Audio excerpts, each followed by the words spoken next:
Camarades combattants pour la liberté, la souveraineté et l'indépendance réelle, c'est un immense plaisir, en ce jour 31 décembre, qui marque la fin de l'année 2024, de prendre la parole et de vous faire un bilan synthétique de l'année 2024 et aussi les perspectives pour l'année 2025.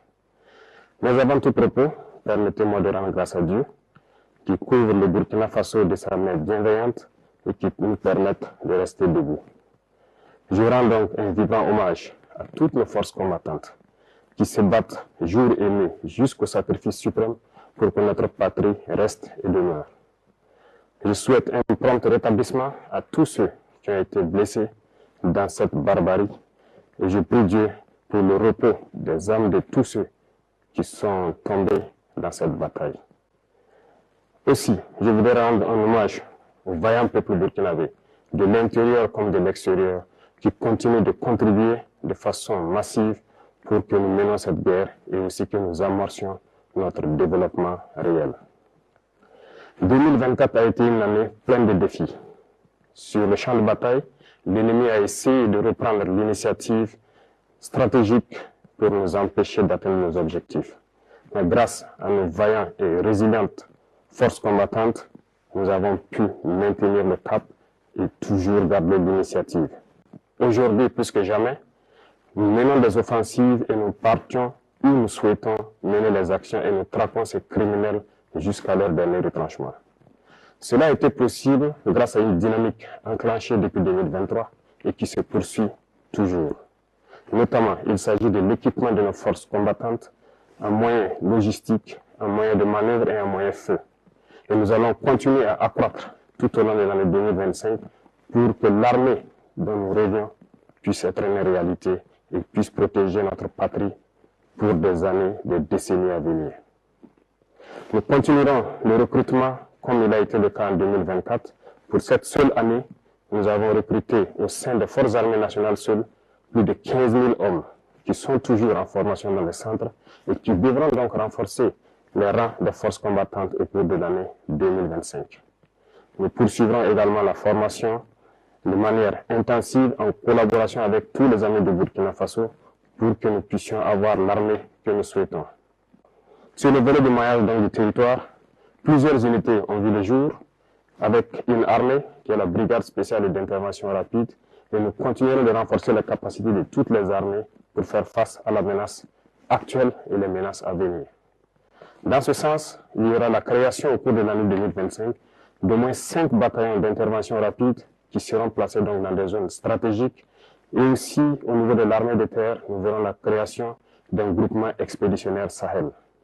Tout cela dans l'objectif de pouvoir densifier les champs de bataille et de reconquérir la totalité de notre territoire. Au niveau des forces de sécurité, le réajustement va se poursuivre de manière stratégique et nous souhaitons que ces forces puissent s'adapter de manière intelligente et avec une grande flexibilité à la reconquête du territoire pour pouvoir combler les interstices et les couloirs qui pourront servir donc à ces criminels pour s'infiltrer.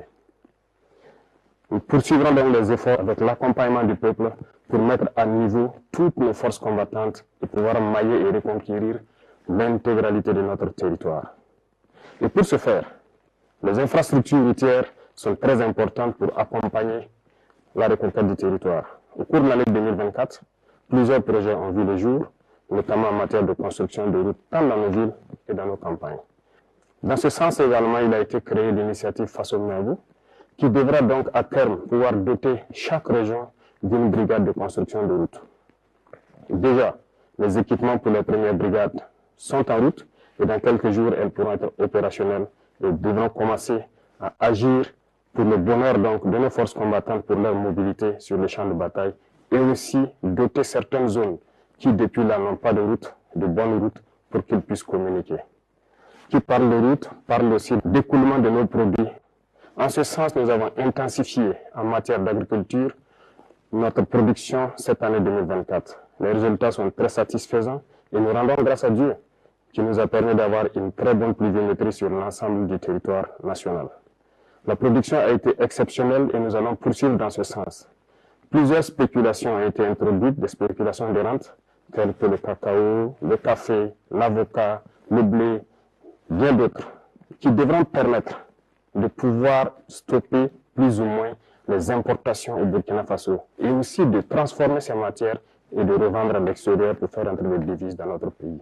Tout ceci contribue au développement de notre patrie que nous sommes en train donc d'amorcer petit à petit. Sur le volet de l'élevage, plusieurs projets ont été menés au cours de l'année 2024, notamment donc le renouvellement du cheptel à travers donc plusieurs initiatives, mais également nous sommes en train de mettre en place un système pour l'alimentation du bétail et du poisson. Plusieurs campagnes de vaccination ont eu lieu, gratuites par endroit et subventionnées par d'autres endroits. Nous poursuivrons nos efforts en faveur du monde paysan à travers donc les intrants et toute la mécanisation qui doit suivre pour les accompagner, produire et atteindre notre objectif qui est l'autosuffisance alimentaire et pourquoi ne pas exporter nos excédents. Dans ce sens, beaucoup d'industries verront le jour pour pouvoir transformer nos matières premières sur place. 2024 a été une année où nous avons pu inaugurer quelques usines dans ce sens, mais beaucoup d'autres usines sont à inaugurer en 2025. Certaines dont vous avez assisté à la pose de la première pierre, mais d'autres également dont la pose de la première pierre n'a pas fait l'objet de communication. Et nous continuerons dans ce sens pour pouvoir transformer nos matières premières sur place pour le bonheur des Burkinabés et exporter ce qui est transformé sur place. C'est dans ce sens que nous pourrons donc faire tourner notre économie à l'intérieur et éviter les importations de l'alimentation au profit de nos populations. Sur le volet de l'économie, beaucoup d'efforts ont été faits et c'est le lieu pour moi de féliciter tous les acteurs qui ont permis donc au Burkina Faso de toujours garder la tête haute face à l'adversité. Nous poursuivrons donc notre effort dans ce sens et beaucoup de fonds ont été réajustés pour pouvoir prendre en compte donc les aspirations de la jeunesse. Dernièrement, l'Agence nationale donc pour la finance inclusive a été créée et l'objectif est de pouvoir octroyer des prêts aux jeunes et de pouvoir suivre leurs activités. Le ministère de la Jeunesse a été instruit de créer des cellules qui vont suivre donc les projets que les jeunes vont porter et qui pourront donc être financés à travers ces instances que nous avons créées. Au cours du premier trimestre de l'année 2025, nous allons tout faire pour accélérer la mise en place de ces cellules parce qu'il ne s'agit pas juste de donner un prêt à un jeune et de le laisser à lui-même. Nous voulons donner le prêt et suivre l'exécution du projet pour lequel il a pris le prêt pour que ça lui profite et que ça profite à d'autres Burkinabés et créer de l'emploi. Nous allons poursuivre les efforts dans le sens donc de l'économie et du commerce pour que notre jeunesse puisse s'épanouir pleinement avec les ressources de leur pays. Dans le domaine des mines, nous avons repris la main sur nos ressources naturelles. Les métaux comme l'or, l'argent, le cuivre et j'en passe doivent être exploités par les Burkinabés. Et nous sommes en train de découvrir petit à petit l'expertise nationale qui permet d'exploiter ces ressources sur place pour le bonheur donc, du peuple burkinabé. Ainsi, nous encourageons les semi-mécanisés et très bientôt, les mines industrielles doivent voir le jour par des Burkinabés et pour le Burkina Faso. Et l'État met tout en œuvre pour pouvoir donc exploiter cette expertise locale au profit donc, de notre patrie. Dans le domaine de l'environnement, plusieurs projets verront le jour. Nous escomptons créer dans chaque province un bosquet. Et le type de bosquet qui doivent comporter des plantes médicinales et des herbes qui pourront être utilisées par nos radiopraticiens et même par nos chercheurs. L'Institut de recherche en sciences de la santé a fait ses preuves à partir de nos plantes locales. Cet institut d'ailleurs, j'ai donné instruction pour qu'on puisse me lister tous les équipements dont ils ont besoin pour accroître leur capacité et exploiter notre potentiel en matière de plantes et d'herbes pour suppléer certains médicaments importés. Nous allons poursuivre dans ce sens pour que nous puissions nous soigner nous-mêmes à travers nos plantes. Et donc le ministère de l'Environnement est en train de tout mettre en œuvre pour que ce projet donc voit le jour en 2025. D'autres projets d'envergure en matière de reverdissement, de plantation d'arbres à travers les institutions et toutes les structures qui pourront donc être désignées verront le jour pour que nous puissions reverdir notre environnement, prendre soin de notre environnement et que ça profite pleinement au Burkinabé. Ceci va augmenter donc le plateau en matière de santé. Nous sommes en train de faire beaucoup d'efforts pour que le plateau technique des différents centres de santé et des hôpitaux puisse se rehausser. Des dotations ont eu lieu en 2024, notamment en termes de matériel médical, mais également 2025 verra le jour de nouvelles dotations d'équipements médicaux et surtout de centres de santé à travers l'initiative pour la santé. Les infrastructures sanitaires seront construites dans plusieurs communes parce que nous voulons faire muter nos centres de santé de promotion sociale en centres communaux qui doivent donc avoir un plateau technique assez fourni en laboratoire, en imagerie pour pouvoir s'approcher des centres médicaux avec antenne chirurgicale. L'objectif est de rapprocher les populations rurales des soins de santé primaires et de pouvoir faciliter un certain nombre de choses dans ce domaine. Parlant donc d'éducation, plusieurs réformes ont été entamées. Peut-être lentes pour certains, mais il faut aller lentement et sûrement. Parce que le système éducatif dans lequel nous nous trouvons est profondément axé sur un système qui forme plus des diplômés et non des gens capables de travailler et de produire de la richesse. Malheureusement, c'est le constat, mais nous sommes à pied d'œuvre pour d'abord changer les infrastructures scolaires et les adapter, les moderniser. Secondo, le curricula et le programme d'instruction doivent être changés. Petit à petit, nous voulons muter donc de l'enseignement général vers l'enseignement technique et professionnel. Cette mutation est en cours et cela va demander un peu de temps pour que nous puissions être dans les normes que nous souhaitons. Tous les secteurs seront visités dans le domaine de l'éducation et c'est pour cela que l'initiative pour l'éducation de qualité pour tous a été créée et déjà les premières pierres des centres modernes que nous souhaitons ont été posées et les constructions vont se poursuivre tout au long donc de l'année 2025.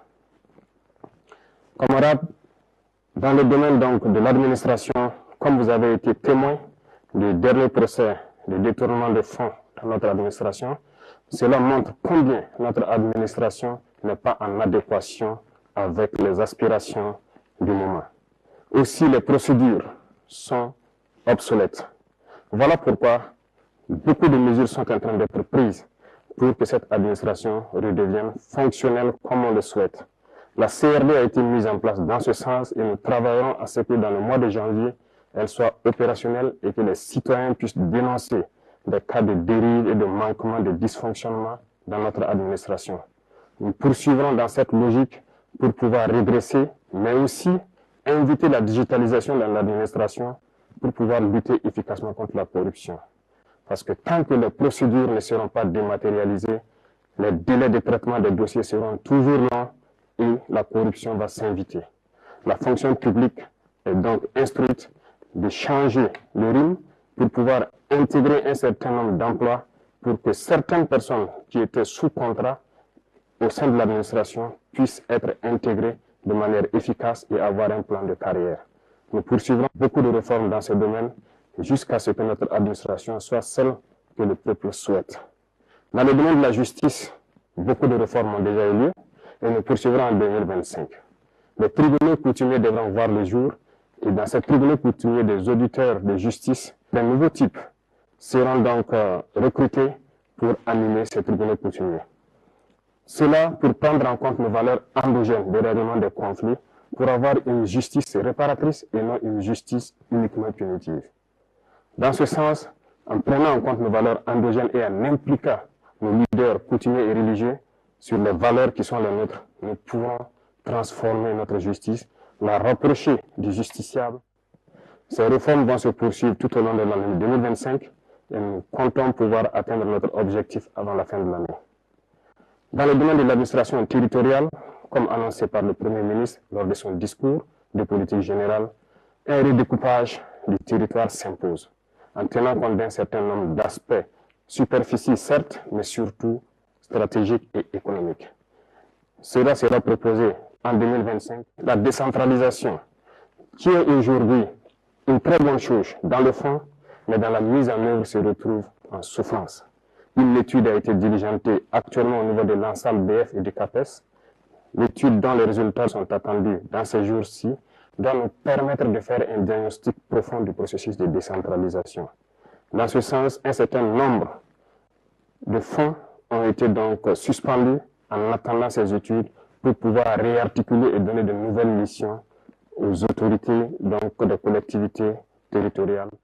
Dans le domaine de l'urbanisation, au cours de l'année 2025, après une étude effectuée en 2024, il sera proposé à la population burkinabé des choix pour pouvoir redessiner nos villes. Lorsque ces choix seront présentés, nous espérons avoir une issue qui nous permettra de redéfinir nos villes et de pouvoir faire une urbanisation qui réponde aux normes actuelles. Cette dynamique va se poursuivre en 2025 et l'initiative Faso Mebo également participera à cette dynamique d'urbanisation. Dans le domaine du sport, c'est le lieu pour moi de féliciter toute la jeunesse sportive parce que 2024 a été une année sportive. Plusieurs athlètes sont donc revenus au Burkina Faso avec des médailles et ont porté haut le drapeau du Burkina Faso. Je les félicite et je les encourage à continuer dans cette dynamique pour que 2025, nous ayons encore plus de médailles et que le drapeau du Burkina Faso continue de flotter partout dans le monde. Il contribue à faire rayonner l'image du Burkina Faso à l'extérieur. Dans le domaine donc de la diplomatie, il y a cet accompagnement du milieu des sports qui est déjà là, mais nos diplomates sont donc à pied d'œuvre de toute l'année 2023 et 2024 dans une diplomatie agressive. Nous poursuivrons dans ce sens en 2025 pour que l'image du Burkina Faso qui rayonne à travers le monde puisse continuer de croître. Et à travers cela, nous sommes dans une confédération de l'Alliance des États du Sahel. Plusieurs actions sont en cours actuellement pour pouvoir structurer cette alliance et l'asseoir. Parce que c'est le début d'une union dans la souveraineté, dans la liberté totale, pour que l'Afrique puisse prendre un exemple sur cette alliance et pouvoir rayonner. L'alliance n'est pas uniquement que pour les 3 pays, l'alliance appartient à tous les Africains désireux de souveraineté, d'indépendance et de liberté totale. Nous poursuivrons notre démarche pour qu'elle soit une union forte dans tous les domaines cités, que ce soit de la diplomatie, de la défense et de la sécurité et surtout du développement. Notre diplomatie rayonne et nous poursuivrons notre démarche pour qu'elle puisse encore être forte et les représentations du Burkina Faso à l'extérieur puissent prendre en compte notre diaspora et aussi prendre en compte tous les amis du Burkina Faso qui souhaitent visiter le Burkina Faso, participer au développement du Burkina Faso. C'est dans ce sens que nous serons un exemple de souveraineté, un exemple de dignité et une fierté à travers l'Afrique et à travers tout le monde entier. L'Institut des peuples noirs devra être un tremplin pour pouvoir attirer au Burkina Faso tous les Noirs du monde entier pour pouvoir se ressourcer, revoir les cultures et pouvoir apprendre de nos cultures, les moderniser pour faire développer notre patrie. Un bâtiment sera érigé donc au niveau du musée pour prendre en compte un certain nombre de choses de notre culture pour que l'Institut puisse se baser sur ces valeurs-là et enseigner au monde entier ce que c'est que le peuple noir, ce que c'est que l'Afrique. Je souhaite que 2025 soit une année donc de parfaite santé, de succès, de prospérité, de victoire pour notre peuple. La patrie ou la mort, nous vaincrons.